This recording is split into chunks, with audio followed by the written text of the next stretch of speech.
Ouais, salut à tous les gars, on espère que vous allez bien. Alors aujourd'hui, petite vidéo, on va essayer de reprendre les vidéos petit à petit et d'essayer de faire plus de contenu, plus régulièrement en tout cas, une vidéo par mois ce serait le top. Aujourd'hui, vidéo sur le dernier projet et le dernier petit challenge qu'on s'est lancé, c'est de faire un parallélogramme déformable pour 103 SPX RCX sans modification majeure du cadre. Donc sans modification majeure du cadre, ça veut dire on ne soude pas sur le cadre et on évite de découper un maximum de pièces sur le cadre. Voilà. Donc vous verrez quand même à un endroit on a dû fileter deux tiges qui sortent du cadre. Les fileter ça change rien à leur fonction. Je vous montrerai après de toute façon. Et on a dû couper une petite patte qui servait à tenir le CDI d'origine, mais on peut le placer différemment avec cette configuration, donc ça va marcher. Voilà, je vous montre ça tout de suite. Voilà, donc tout d'abord, je vais commencer par là, par vous montrer ça, du coup, sans le parallélogramme, sans le système de parallélogramme. Alors, en gros, ce qu'on a, c'est sur la RCX, du coup, on a gardé le système de kick, on a gardé la poulie, du coup, en fait, on a tout comme d'origine, bon, il n'y a pas les caches, hein, mais on a tout comme d'origine, donc c'est un système de parallélogramme qui passe pour toute configuration, même origine. Bon, évidemment, faire un parallélogramme sur un kit origine, c'est pas très utile, mais pour le challenge, ça peut toujours être sympa. Voilà, donc déjà, première pièce qu'il a fallu fabriquer. Donc ici, c'est de l'alu d'1 cm. En gros, ce qu'on fait, c'est qu'on a pris sur Fusion 360, sur un logiciel de conception 3D, les mesures du cadre, tout ça. On a essayé j'ai essayé de modéliser tout ça en fait pour voir quel système serait le mieux et qu'est-ce qui passerait le plus facilement en fait. Et finalement, c'est ce système-là qu'on a retenu. Donc en gros, on a pris les tiges d'origine qui sont sur le cadre ici pour tenir les carters en fait, pour tenir les carénages latéraux. Voilà, on les a filetées. Donc c'est pas vraiment une grosse modification parce qu'au final les carters peuvent toujours venir s'emboîter et on n'a pas vraiment touché à la structure, mis à part fileter pour pouvoir passer un écrou. Donc ici c'est un écrou nil stop, comme ça on peut tenir la platine bien fort. Derrière j'ai mis toute mon électricité. Voilà, donc ici j'aurais plus qu'à passer les câbles par ici, je sais pas si on va le voir, et à brancher aux cosses qui sont disponibles. Voilà. Comme ça je pourrais débrancher l'allumage sans m'emmerder avec le système électrique qui va suivre derrière. Voilà, voilà. Et ensuite, du coup il a fallu percer un deuxième trou ici. Et ces trous ils sont déjà d'origine dans le cadre, même s'il faut les agrandir pour passer soit une tige en 6, soit une tige en 8. Alors moi j'ai fait le choix ici d'avoir absolument toutes les visseries en 8 mm, comme ça il n'y a pas de problème, bon à part celle-là évidemment, mais ça c'est juste pour avoir la masse sur le cadre, donc j'ai fait un trou pour poser le régulateur, et comme ça on a un trou taraudé en 6, et je peux accrocher le régulateur sans qu'il m'emmerde d'ailleurs, pour avoir la masse en plus du véhicule, donc c'est parfait. Voilà. Et du coup sur les platines je pense que j'ai tout dit. Bon il y avait déjà des trous de base parce que c'est des bouts d'alu récupérés on va dire, donc ils sont pas parfaits mais ces trous là ils sont pas du tout gênants au fonctionnement. Voilà. Ensuite il y a des trous ici taraudés en 8 mm pareil, en M8, pour justement venir mettre les vis en M8 pour tenir les biellettes. Voilà, parce qu'ici il y aura une biellette et la deuxième biellette ira, en tout cas sur un côté parce qu'il y en a 4 au total, ira sur la fixation du support moteur d'origine. Donc tout de suite je vais vous mettre une photo du moteur pour que vous voyez à quoi ça ressemble à peu près, et après on détaillera un petit peu les différentes phases de fabrication, et voilà, j'espère que tout simplement la vidéo vous plaira. Du coup comme promis, voici la photo de notre parallélogramme avec le moteur de la 103 RCX. Donc là il est démonté parce qu'en gros il faut fabriquer les entretoises pour pouvoir le tester en conditions réelles. Mais ça ce sera probablement à la fin de la vidéo ou dans la prochaine vidéo, je ne sais pas, on verra. Mais tout d'abord, à quoi ça sert un parallélogramme et qu'est-ce que c'est au final? Alors qu'est-ce que c'est? Si vous vous documentez un petit peu sur le parallélogramme, vous avez dû tomber sur la vidéo de Phil Tatas sur YouTube. Sinon je vous invite à aller la regarder parce qu'en fait tout y est très bien expliqué.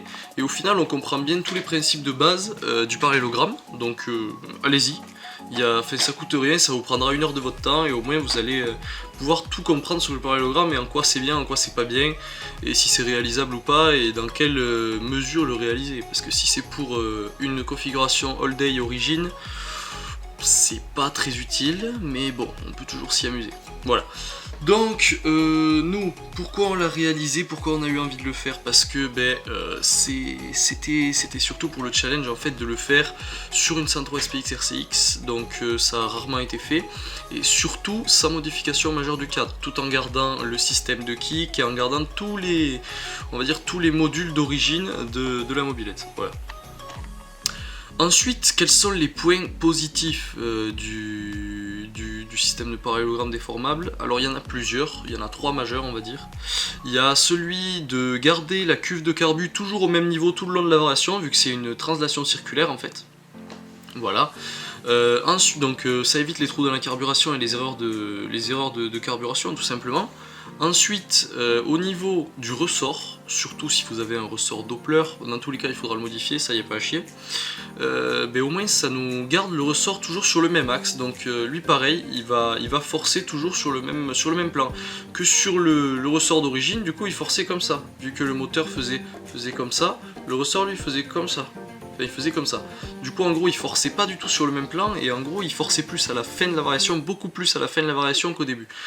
Donc c'est pas top pour les moteurs qu'on veut pas trop faire forcer tout simplement. Ensuite, un point positif aussi qu'on n'est pas obligé de rajouter, c'est le fait de pouvoir enlever la rotule de pot et de pouvoir fixer directement le pot à l'échappement. Bon évidemment il faut usiner une pièce, sinon c'est pas possible. Il faut dans ce cas là enlever la biellette arrière du pot et venir fixer le pot sur le système de variation du moteur en lui-même en fait. Du coup c'est un peu chiant à faire, il y a des pattes à souder sur le système qu'on vient ajouter au moteur. Du coup c'est un peu compliqué, peut-être que je le ferai, peut-être pas, je le ferai peut-être plus tard, mais on verra, ce sera le sujet de toute façon d'une autre vidéo si je le réalise. Voilà.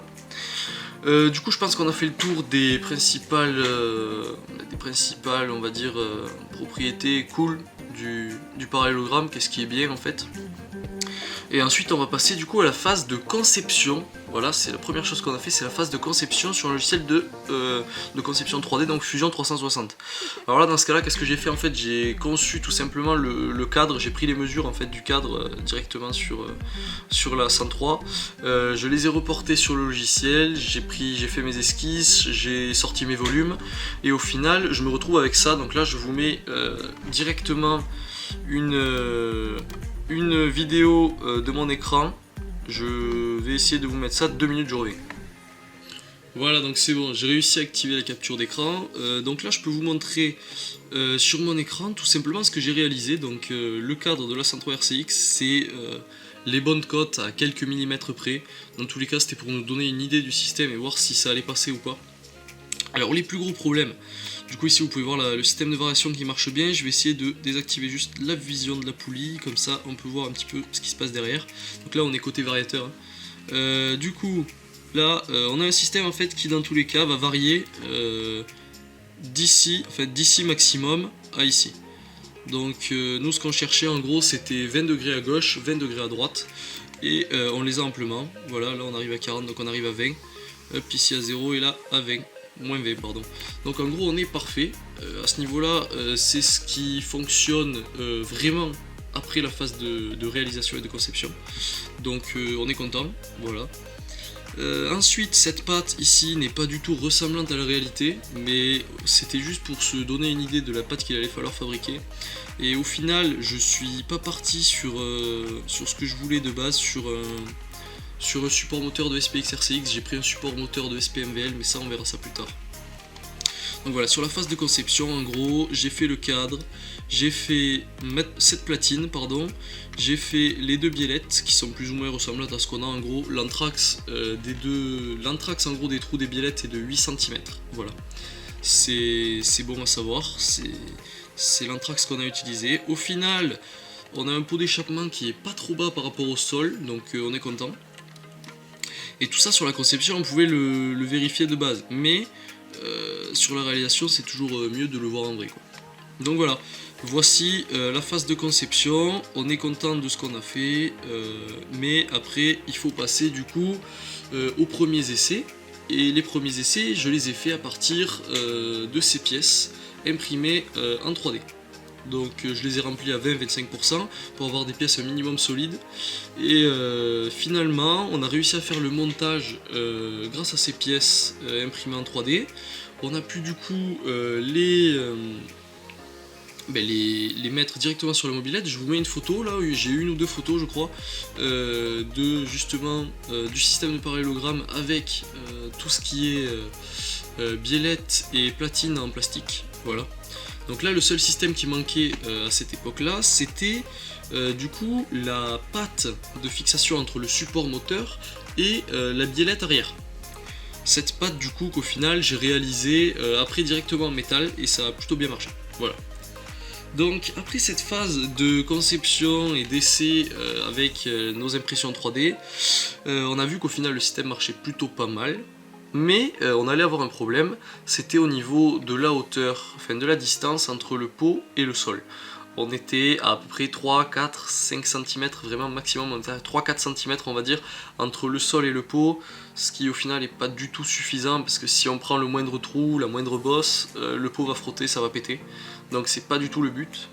Donc la meilleure solution que j'ai trouvée à ça, c'est finalement de prendre un support de SPMBL et de le raccourcir. Donc ça, on en parlera à la fin de la vidéo, mais c'est la solution en gros qu'on a retenue et finalement elle marche plutôt très bien. Voilà, ensuite, il y a un autre problème qu'on a rencontré, c'est la taille des courroies. On pensait que on allait devoir utiliser des grandes courroies, vraiment des grandes courroies, c'est-à-dire plus de 900 mm, c'est énorme. C'est plus grand que la plus grosse des courroies mal aussi, je crois qu'il y a un 858. Et au final, non. Au final, non. Parce qu'avec la patte arrière qui a été réalisée en fait directement sur place, sans conception en amont, on arrive quand même à utiliser la courroie d'origine. Donc c'est plutôt pas mal. Voilà. Je pense qu'au niveau des problèmes, en gros, on avait surtout ça, hauteur entre le sol et le pot d'échappement, et les tailles de courroies qu'on pensait mauvaises au final, parce que c'est pas des courroies standards. Donc ensuite, on passe à la phase un petit peu sympathique du truc, la phase qu'on aime bien, la phase, on va dire, qui est plaisante, parce qu'elle est satisfaisante, c'est la phase d'usinage des biellettes. Donc là c'est plutôt cool. Les seules pièces qu'on a fait usiner du coup c'est les biellettes. Donc ces biellettes là on en a fait 4, usinées dans la masse avec de l'aluminium d'1 cm d'épaisseur. Voilà, on a utilisé donc une fraise 3 axes et par-dessus cet usinage, du coup dans le trou, dans le plus gros des deux trous, on a en 32 mm du coup de diamètre, on a mis les Silent Block de MBK 51, voilà, qu'on a rentré à la presse. Et dans les plus petits trous du coup en 12 mm de diamètre, on a mis les roulements, donc des roulements des cages à aiguilles plutôt, pour avoir un diamètre nominal intérieur de 8 mm, voilà. Donc je vais vous mettre tout de suite les vidéos de l'usinage, quelques petites vidéos, j'ai pas des vidéos top parce que j'ai pas pu bien filmer, mais ça vous montre un petit peu comment on a réalisé ça.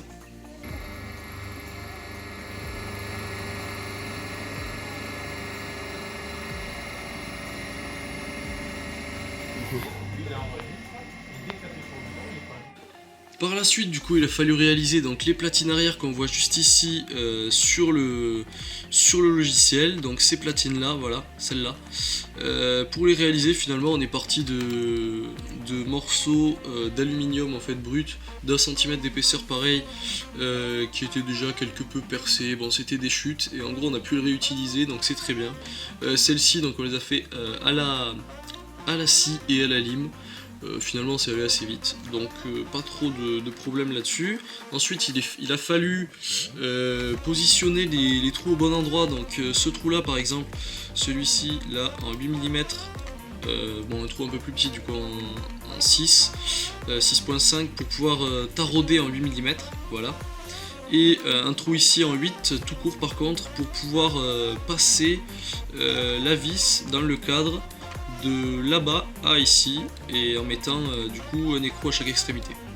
Donc ça, tout ça vous l'avez vu sur le début de la vidéo quand je montre ces platines justement directement sur le cadre. Donc c'est assez ressemblant de la conception finalement, c'est cool. Ensuite, alors pour la fabrication des pattes arrière, du coup la fabrication des pattes en fait entre le carter moteur, en tout cas le carter moteur et le support moteur et les biellettes arrière, il a fallu du coup utiliser du métal. J'ai pris des plaques de tôle de 2 mm. Voilà, au final j'ai réussi à faire les bonnes formes avec les bonnes dimensions. Je crois que ça fait une quinzaine de centimètres de long chacune des deux, parce que j'en ai fait deux pour être équilibré et pour quand la courroie va forcer d'un côté et le ressort en bas, qu'on force vraiment dans l'axe central pour pas plus forcer à gauche qu'à droite, même si à cause de la courroie c'est inévitable. Du coup j'ai pris pareil après une petite patte de fixation et je l'ai soudé ensuite sur la première grande tige de 15, enfin la première grande plaque de 15 cm pour que tout simplement ces platines, enfin ces plaques entre carter et biellette puissent pas bouger par rapport au carter. Il fallait que ces plaques soient totalement fixes avec le moteur. Donc ça je vais vous mettre une vidéo tout de suite un petit peu pour vous montrer, parce que j'ai le moteur juste à côté de moi, je vais vous faire une vidéo juste à côté pour vous montrer pour vous montrer justement quelle tête ça a. Voilà, donc c'est pas exceptionnel parce que les soudures, bon je débute, du coup il faut être indulgent, mais c'est pas mal, c'est plutôt cool, ça fonctionne.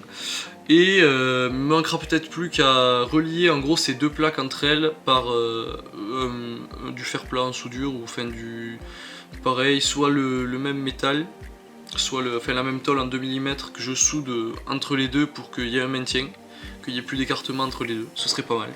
Ça je verrai ça après. Ensuite, du coup, qu'est-ce qu'on a d'autre à dire à part la fabrication des pattes support moteur? Du coup, ah oui, point important, il y a eu donc la découpe et la soudure du support de SPMVL. Pourquoi j'ai pris un support de SPMVL par rapport à un support de SPX RCX? Tout simplement parce que le support de SPX RCX il est en deux parties avec un silent block entre les deux parties, et le truc c'est que ces deux parties sont pas tout à fait fixes, elles bougent un petit peu, surtout si le silent block est vieux. Donc ce que j'ai fait c'est que j'ai pris un support de SPMVL qui lui est en une seule partie, il traînait, j'ai pas de SPMVL, il ne me sert à rien. Donc je l'ai pris, excellent, je l'ai découpé, j'ai enlevé 4,5 cm en gros de hauteur entre le haut avec le tube pour l'axe moteur et le bas à partir des fixations carter.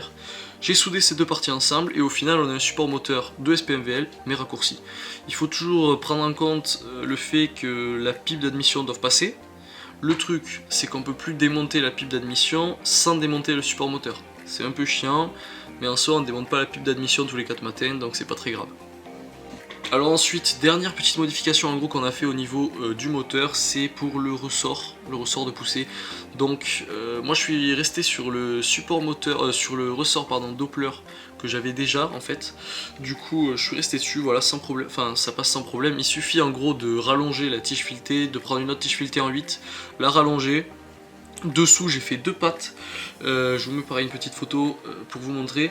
Deux pattes qui sortent en gros qui vont se fixer en fait sur les vis carter en bas, voilà.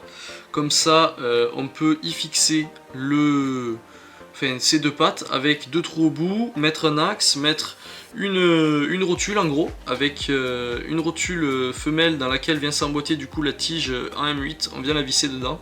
Et en gros le ressort moteur du coup est fixé entre cette rotule et la fixation d'origine du ressort Doppler qui va dans le tube du cadre, tout en dessous en fait du tube du cadre. Je peux vous le montrer là ici tout simplement dans la conception. En gros l'arrière du ressort, la butée du ressort en gros elle vient se fixer là-dedans, voilà. Et du coup on a une butée qui se situe par là. Et donc cette butée tout simplement j'ai dû un petit peu la tordre un petit peu vers le bas pour qu'en gros le ressort soit aligné et que ça fasse pas un truc du genre comme ça et que ça force pas dans les deux sens pour rien. Voilà, comme ça on n'a pas trop de problème. Du coup je pense qu'on a fait le tour de toutes les modifications à faire autour du moteur.